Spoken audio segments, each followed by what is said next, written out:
की आपल्याकडे malaria, dengue आणि चिकनगुनिया याचे नक्कीच पेशंट्स आहेत। आतापर्यंत उन्हाळ्यामध्ये आपल्याकडचे काही पॉप्युलेशन तेंदूपत्ता किंवा याच्यासाठी जात होतं, तर ते मायग्रेटरी पॉप्युलेशन जे आपल्याकडे जेव्हा वापस येत होतं तर त्या सगळ्यांना आपण RDK टेस्ट करून जे पॉझिटिव्ह निघाले असेल त्यांना आपण उपचारावर आणलं। हिवताप अधिकारी यांच्यातर्फे जे काही आपली टीम आहे त्यांची टीम आणि आरोग्य विभागाची जिल्हा परिषदची जी आपली टीम आहे त्या सर्वांनी त्याचं सर्वेक्षण केलेलं आहे। परंतु आता मात्र आपल्याकडे जे पेशंट निघत आहेत ते मात्र आता इन्फेक्शन आहे। आपल्याकडे मलेरियाचे साधारणतः 357 रुग्ण आहेत, 305 रुग्ण आहेत, त्यामध्ये PF चे 233 आणि 72 हे PVचे आहेत, डेंग्यूचे 87 आहेत आणि चिकनगुन्याचे 51 आहेत। यामध्ये एक मेन कारण हेच आहे की जे डबकी आहेत पाण्याचे, जे काही पाणी जिथे जमा होत आहे, स्वच्छता महत्त्वाची आपल्याकडे। डबकी साचत आहे, गुरढोरांचे हे असे जिथे लोक हे पाणी पितात किंवा गावागावात जिथे डबक्या साचलेल्या आहेत ते सगळं साफ होणं अत्यंत गरजेचं आहे। घरोघरीसुद्धा लोकांच्या घरी कूलर्स आहेत,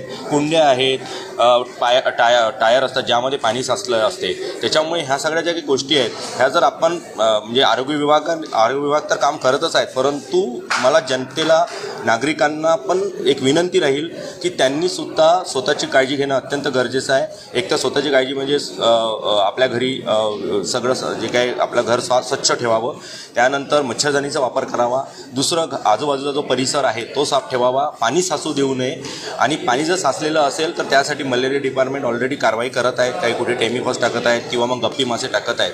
परंतु त्याचप्रमाणे वेंट पाईप असतात आपल्या घरी, प्रत्येकाच्या घरी सेप्टिक ते आपले वेंट पाईप असतात, त्याला जाळी लावणे किंवा एक सुती कापड लावणे महत्त्वाचं आहे, कारण त्या आतमध्ये सेप्टिक टँकमध्ये डास अळ्या उत्पन्न होतात आणि त्याच्यापासून मग मलेरिया किंवा डेंग्यूचे डास निर्माण होतात। त्यामध्ये डेंग्यूसुद्धा आहे, डेंग्यूसुद्धा हा डासामुळे म्हणजे व्हायरल इन्फेक्शन आहे, पण तो पण डासामुळेच होणारा आजार आहे।